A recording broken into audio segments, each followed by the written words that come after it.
Hello, this is Amos Tarfa. Welcome to Living Sensibly with Amos Tarfa. On this channel, I talk about life, faith, Christian apologetics. My background is in chemistry, physics, and mathematics. I am a medical physicist, and I love talking about truth. I love talking about philosophy. My minor was in philosophy. And we're doing a study on non-computable you. This is a book by Dr. Robert Marks. He's at Baylor University, and he's actually teaching a course. You can look at his teaching schedule, special topics in engineering, random signals and noise. He's an electrical and computer engineer.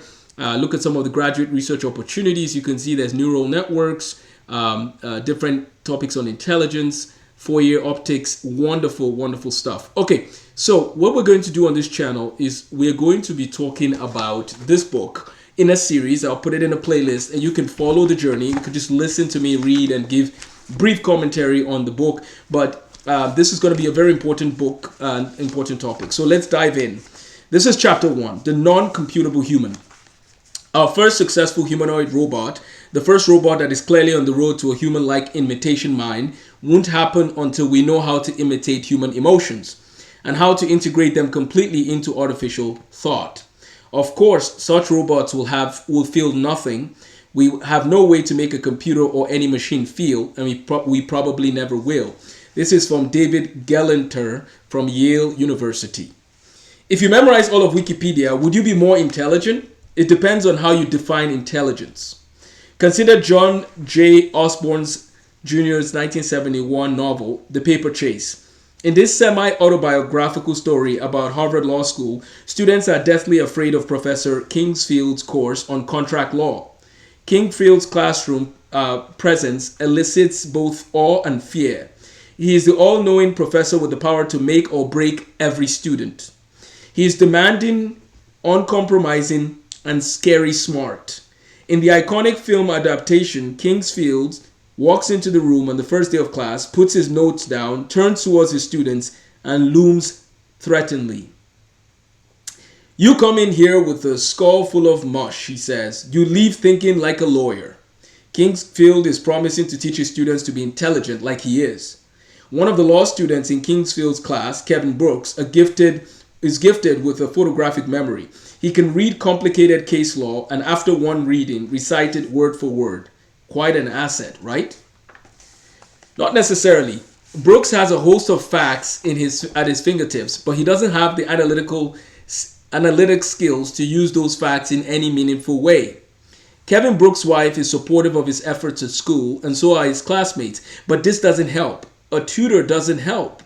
Although he tries, Brooks simply does not have what it takes to put his phenomenal memorization skills to effective use in Kingsfield's class. Brooks holds in his hands a million facts that, because of his lack of understanding, are essentially useless. He flounders in his academic endeavor. He becomes despondent. Eventually, he commits suicide. This sad tale highlights the difference between knowledge and intelligence. Kevin Brooks' brain stored every jot and tittle of every legal case assigned by Kingsfield, but he couldn't apply the information meaningfully. Memorization of a lot of information did not make Brooks intelligent in the way that Kingsfield's and the successful students were intelligent. British journalist Miles Kington captured these distinctions when he said, "Knowing a tomato is a fruit is knowledge. Intelligence is knowing not to include it in a fruit salad." Which brings us to the point. When discussing artificial intelligence, it's crucial to define intelligence. Like Kevin Brooks, computers can store oceans of facts and correlations, but intelligence requires more than facts. True intelligence requires a host of analytic skills. It requires understanding, the ability to recognize humor, subtleties of meaning and symbolism, and the ability to recognize and disentangle ambiguities. It requires creativity. Artificial intelligence has done many remarkable things, some of which we'll discuss in this book.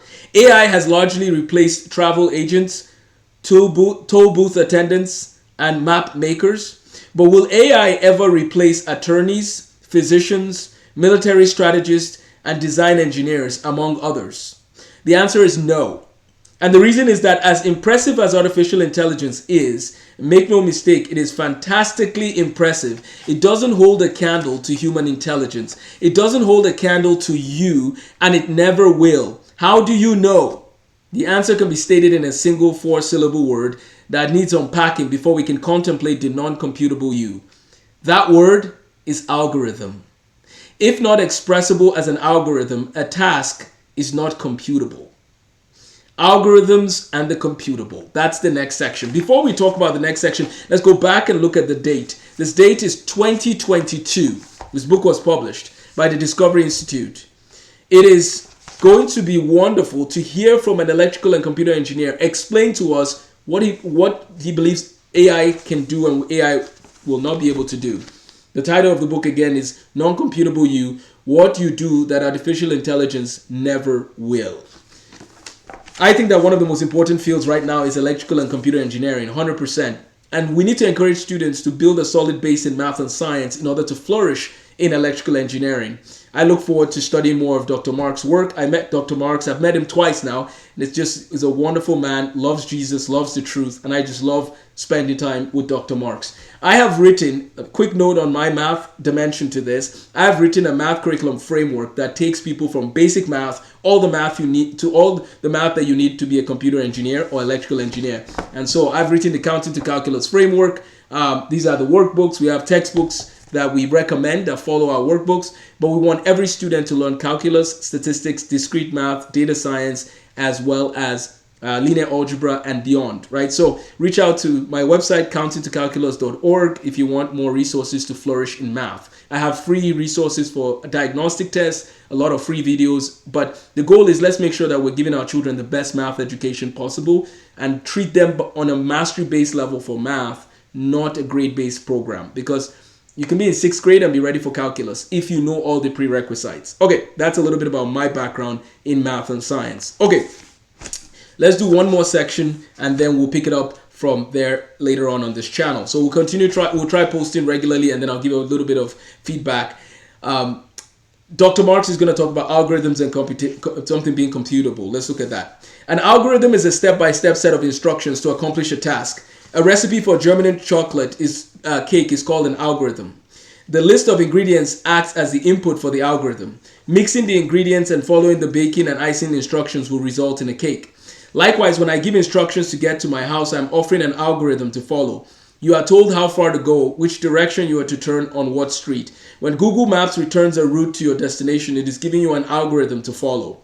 Humans are used to thinking in terms of algorithms. We make grocery lists. We go through the morning procedure of showering, hair combing, teeth brushing, and we keep a schedule of what to do today. Routine is algorithmic. Engineers algorithmically apply Newton's laws of physics when designing highway bridges and airplanes. Construction plans captured on blueprints are part of an algorithm for building. Likewise, chemical reactions follow algorithms discovered by chemists. And all mathematical proofs are algorithmic.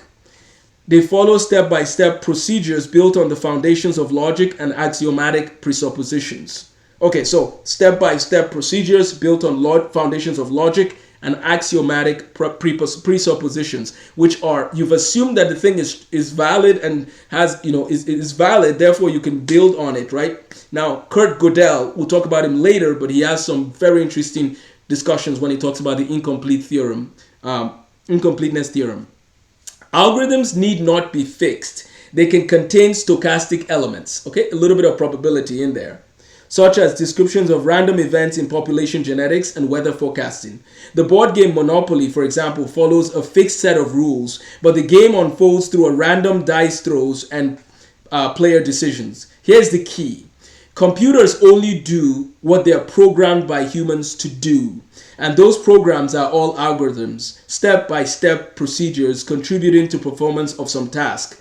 But algorithms are limited in what they can do. That means computers, limited to following algorithmic software, are limited in what they can do. This limitation is captured by the word computer. In the world of programmers, algorithmic and computable are often used interchangeably. And since algorithmic and computable are synonyms, so are non-computable and non-algorithmic. Basically, for computers, for artificial intelligence, there's no other game in town. All computer programs are algorithms. Anything non-algorithmic is non-computable and beyond the reach of AI. And it's not beyond you. Basically, for computers, for artificial intelligence, there is no other game in town. All computer programs are algorithms. Anything non-algorithmic is non-computable and beyond the reach of AI. But it's not beyond you. Non-computable you. Humans can behave and respond non-algorithmically. You do so every day. For example, you perform a non-algorithmic task when you bite into a lemon. The lemon juice squirts onto your tongue and you wince at the sour flavor. Now consider this. Can you fully convey your experience to a man who was born with no sense of taste or smell? No, you cannot. The goal is not a description of the lemon biting experience, but its duplication. The lemon's chemicals and the mechanics of the bite can be described to the man, but the true experience of the lemon taste and aroma cannot be conveyed to someone without the necessary senses. If biting into a lemon cannot be explained to a man without all his functioning senses, it certainly can't be duplicated in an experimental way by using AI, using computer software. Like the man born with no sense of taste or smell, machines do not possess qualia, experientially sensory perceptions such as pain, taste, or smell. Qualia are a simple example of the many human attributes that escape algorithmic description. If you can't formulate an algorithm explaining your lemon biting experience, you can't write a software to duplicate the experience in the computer. Or consider another example. I broke my wrist a few years ago and the physician in the emergency room had to set the broken bones. I'd heard beforehand that bone setting really hurts, but hearing about the pain and experiencing pain are quite different. To set my broken wrist, the emergency physician grabbed my hand and arm, pulled, and there was an audible crunching sound as the bones around my wrist realigned. It hurt a lot. I envied my preteen grandson who had been anesthetized when his broken leg was set. He slept through his pain. Is it possible to write a computer program to duplicate, not describe, but duplicate my pain? No. Qualia are not computable. They are non-algorithmic. By definition and in practice, computers function using algorithms. Logically speaking, then, the existence of the non-algorithmic suggests there are limits to what computers and therefore AI can do. There are limits to what AI can do. I look forward to talking with you more in the book. We're going to continue from chapter 1 in our next episode in this playlist. This is going to be exciting. Please subscribe for more as we discuss Christian apologetics, AI, and all of the pieces. I also have a short video that I'm going to be uploading where in this playlist where it basically tells you about other people that have written in the AI space, like John Lennox, Rosalind Picard. We're going to bring them into the discussion. And at the end of this playlist, you'll be much more comfortable understanding the role AI plays in helping people learn and its limits. Take care. Have a blessed day. I hope to see you in the next video. Have a blessed day.